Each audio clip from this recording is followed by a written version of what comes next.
সাগরের তীর থেকে মিষ্টি কিছু হাওয়া এনে তোমার কপালে ছোঁয়াবো গো, ভাবি মনে মনে।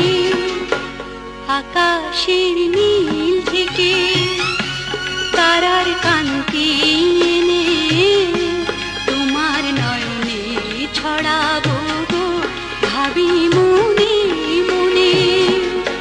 সাগর